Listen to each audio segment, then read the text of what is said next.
देखो, आज के समय में 6 प्रकार के व्यक्ति हमेशा दुखी रहते हैं। असंतोषी व्यक्ति, दूसरों से घृणा करने वाले, अत्यंत क्रोधी प्रवृत्ति के व्यक्ति, हर कार्य में सदैव शंका रखने वाले, संदेह रखने वाले, दूसरे के भाग्य पर जीवित रहने वाले हमेशा जीवन में दुखी रहेंगे।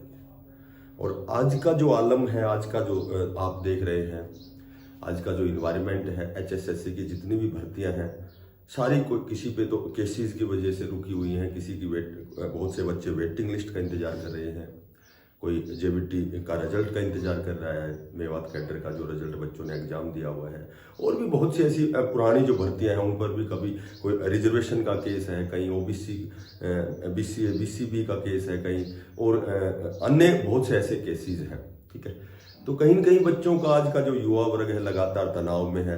तो ये जो 6 प्रकार के मैंने अवगुण बताए हैं, तो कह सकते हैं कि इनमें से एक गुण तो आज लगभग सभी के पास आ गया है, क्योंकि इंतजार में संदेह करना, रिजल्ट आएगा या नहीं आएगा, तो इस तरह की शंका, संदेह, ठीक है, बार बार कमेंट्स करना, तो इस तरह से आज का जो युवा वर्ग मैं कह सकता हूँ दुखी है। विशेषकर आज की जो अपडेट है एस्टेट एग्जाम पर है।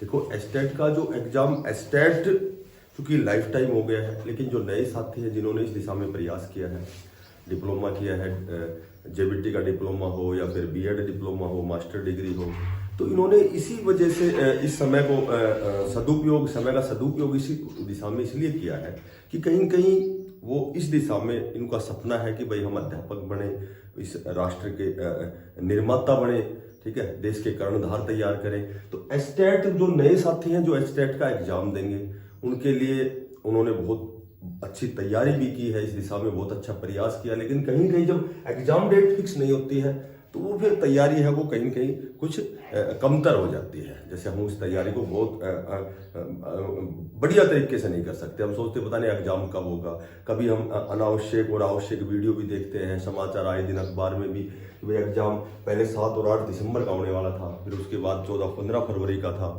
उसके बाद मार्च हो गया, अप्रैल भी जाने वाला है। ठीक है, तो अभी कयास लगाए जा रहे थे कि भाई अप्रैल में एग्जाम होगा। ठीक है, क्योंकि फरवरी मार्च का तो वही बोर्ड के एग्जाम थे, इसलिए एग्जाम एस्टेट एग्जाम नहीं हो सकता था। उसके बाद में क्या हुआ कि प्रेस वार्ता हुई, स्पेशल माननीय चेयरमैन साहब ने बोर्ड चेयरमैन से प्रेस वार्ता, प्रेस कॉन्फ्रेंस के जरिए पूछा था कि भाई एस्टेट का एग्जाम के लिए क्या आप तैयार हैं। तो उन्होंने कहा था कि हम लगातार बैठकें कर रहे हैं, बातें कर रहे हैं। ठीक है, तो बहुत जल्दी हम एस्टेट का एग्जाम लेंगे। अब बात करते हैं अप्रैल में एग्जाम की। अप्रैल में एग्जाम प्रस्तावित था कि अप्रैल में एग्जाम, बहुत मैक्सिमम पॉसिबिलिटी है अप्रैल में एग्जाम होने की, लेकिन अभी 4-5 दिन पहले आपने अखबार में देखा होगा कि लगभग 45 दिन का समय उन अध्यापकों को दिया गया है कि एग्जाम, जब बोर्ड के एग्जाम के बाद में मार्किंग होती है, रिजल्ट तैयार होता है, तो 45 दिन का मतलब अप्रैल में एग्जाम नहीं होगा। बात करें मई में एग्जाम, अब क्योंकि जब कोई चीज़ का इंतजार होता है तो भाई अप्रैल में नहीं हुआ तो मार्च में, अब मई में होगा। तो अब मई की भी बात करें तो मई में भी जो BEd के जो प्रशिक्षण लेने वाले जो विद्यार्थीगण हैं, ठीक है, जो BEd कर रहे हैं फिलहाल, तो उनके एग्जाम मई में है। तो मई में एग्जाम है, लगभग मई में जब एग्जाम है तो लगभग वो जून पहले वीक तक भी शायद वो एग्जाम चलेंगे, BEd के एग्जाम चलेंगे। ठीक है, तो जिस तरह से मेरी बातें हुई थी तो लगभग जून में आपका जो एग्जाम है उसकी पॉसिबिलिटी बढ़ती है, वो भी लगभग 2nd या 3rd वीक में। ठीक है, उससे पहले अच्छा, अब एक और जैसे फिलहाल चर्चा का विषय, एक और बातें चली हुई है कि जैसे एस्टेट हर साल होना अनिवार्य था, हर साल जैसे नवंबर और दिसंबर में होता है। ठीक है, तो 2024 का चूंकि एस्टेट नहीं हुआ तो 2024 का एस्टेट 2024 का नहीं हुआ तो अब 2025 का भी होना, तो अब दो एस्टेट होने हैं। तो यदि ये जून में एग्जाम होता है एस्टेट का, ठीक है, 15 जून के लगभग 2nd या 3rd वीक में होता है, तो उसके बाद में 2025 का जो एस्टेट है वो नवंबर और दिसंबर में होना, अकॉर्डिंग कंडीशन के अनुसार कि हर साल होना है। तो अब जून में एग्जाम होने के बाद फिर नवंबर दिसंबर में फिर 2025 का, तो इस तरह के भी जैसे आर्ग्यूमेंट होते हैं, इसके पक्ष और विपक्ष में भी बातें होती हैं कि संभवतः इन दोनों का एस्टेट 2024-25 के नाम से जुलाई अगस्त सितंबर तक करवाया जाए, ताकि दोनों एक साथ ही हो जाए। ठीक है, और दूसरे पक्ष के जो कहने वाले हैं वो कहते हैं कि ऐसा संभव है ही नहीं, क्योंकि 2024 का अलग से होगा, 2025 का अलग से होगा। तो अब इसमें सच्चाई कितनी है? देखो, ऐसा हो सकता है या नहीं हो सकता है, दोनों बातें यदि दोनों पक्षों में हम संक्षिप्त सी चर्चा करें तो ऐसा संभव है कि 2024-25 का एक साथ हो सकता है। यदि अप्रैल महीने में लास्ट तक यदि आपका शेड्यूल जारी नहीं होता है तो मई में तो शायद बीएड के एग्जाम की वजह से मई में तो नहीं होगा, फिर वो आपका एग्जाम जून में सेकंड या थर्ड वीक में होगा। तो जून की बजाय हो सकता है संभवतः 24 और 25 का एस्टेट एक साथ भी हो सकता है। ठीक है, होने को तो कुछ भी हो सकता है। जिस हिसाब से आप एचएसएससी की भर्तियों में देख रहे हो, एग्जाम कोई शेड्यूल जारी नहीं हो रहा, ठीक है, कोई रिजल्ट, कोई वेटिंग लिस्ट, सारी चीजें एज इट इज है। प्रक्रिया लगातार किसी डेट पे डेट, कभी 25 अप्रैल की किसी की डेट है, तो होने को तो हो सकता है। देखो, ऐसा तो अगर हम दूसरे पक्ष में बात करें तो सीईटी का जो एग्जाम है, जो कॉमन एलिजिबिलिटी टेस्ट है, जो सीओडी ग्रुप की भर्तियों के लिए, तो सीईटी जो एग्जाम है, नॉन टीचिंग पदों पर जो भर्तियां होती हैं, ठीक है, तो सीईटी हर साल होना अनिवार्य था, लेकिन 3 साल में मात्र एक बार ही सीईटी हुआ है। तो ऐसा भी संभव है दोनों सालों का एक साथ भी हो सकता है। और एस्टेट, नए साथियों के लिए एस्टेट, उन डिप्लोमा डिग्री का क्या फायदा है यदि हमने एस्टेट पास नहीं किया? जब पहली सीढ़ी हमने नहीं कवर की, पार की, पहली सीढ़ी जब हम पार नहीं करेंगे तो कम से कम जो भी 2025 में नए रिक्रूटमेंट होंगे, नई भर्ती आएंगी, चाहे वो आए सितंबर अक्टूबर तक, ठीक है। रेस्ट ऑफ हरियाणा जेबीटी की बहुत समय से भर्ती नहीं आई है, श्योर एंड सर्टेन भर्ती आनी है, ठीक है। और टीजीटी की भी पोस्ट वैकेंट है, ये आप देख रहे थे कि 16-17 हज़ार कितनी सीटें अभी वैकेंट हैं 2025 में।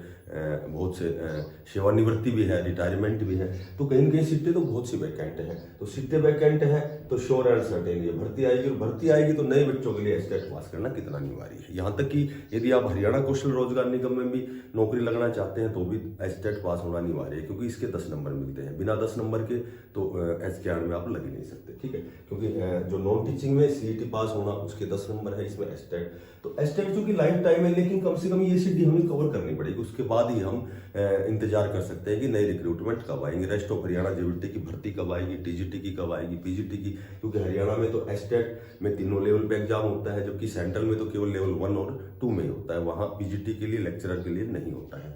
तो कहने का मेरा मतलब यह है कि हमारे पास अगर विकल्प है तो केवल एक विकल्प है कि एग्जाम श्योर एंड सर्टेन होना है।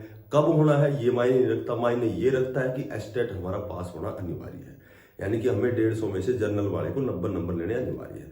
और एग्जाम बहुत आसान स्तर का नहीं होता, एग्जाम बड़ा क्लिष्ट और कठिन स्तर का होता है, क्योंकि उसमें बहुत से सब्जेक्ट है, पेडागोजी भी है, बाकी Hindi, English, math, Haryana GK, मतलब मैक्सिमम आपको जैसे अच्छे लेवल का एग्जाम है। जब आप मैक्सिमम प्रयास करेंगे जब ये एस्टेट हमारा क्वालिफाई होता है।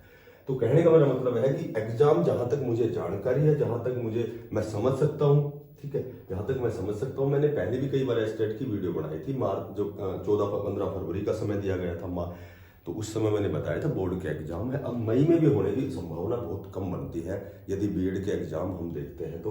और अभी तक तो कोई शेड्यूल जारी नहीं हुआ है, हालांकि प्रेस वार्ता के दौरान ऐसा कमिटमेंट हुआ था कि हम तैयार हैं, बहुत जल्दी हम एस्टेट का एग्जाम लेंगे। तो हम तो यही चाहते हैं कि भाई एग्जाम आपका अप्रैल लास्ट तक शेड्यूल जारी हो, मई में आपका एग्जाम हो, ठीक है। बाकी लगता ऐसे है कि आपका एग्जाम शायद जून तक जा सकता है। बाकी विकल्प देखते हो, यदि आप विकल्प तलाशते हो तो विकल्प के रूप में आपके पास केवल एक ही है कि हमें एग्जाम क्रैक करना है, एग्जाम फाइट करना है, हमें एस्टेट क्वालिफाई करना है, ताकि हम नए जो रिक्रूटमेंट आएंगे उनके लिए अपने आप को प्रिपेयर कर सके। और एस्टेट की जो तैयारी है सेम एज इट इज, चाहे आप जेबीटी का एग्जाम दो, चाहे पीजीटी का, चाहे टीजीटी का, ठीक है, या फिर डीएसएसबी का दो, केवीएस का दो, कहीं भी आप जब इस टीचिंग पदों पर यदि आपका सपना है तो आपको ये एस्टेट पास करना है। अभी सीटेट का भी नोटिफिकेशन आने वाला है, बहुत से ऐसे डीएसएसबी, केवीएस के बहुत से ऐसे नोटिफिकेशन आप बहुत जल्दी देखोगे। 2025 स्पेशल शिक्षकों के लिए बहुत ही अच्छा अवसर आपके लिए। तो जो साथी नए हैं, चैनल को सब्सक्राइब करना, ज़्यादा से ज़्यादा चैनल को शेयर करना, बिना पैसे का सब्सक्राइब है, थोड़ा सा अप्रिसिएशन करोगे, थोड़ा सा मोटिवेशन मिलता है आपके लिए। फिर कोई लेटेस्ट और बिल्कुल एक्यूरेसी के साथ कोई अपडेट लेके फिर आपके साथ रूबरू होकर के आपसे मिलेंगे। तब तक के लिए सभी साथियों को बेस्ट ऑफ लक, धन्यवाद, राम राम।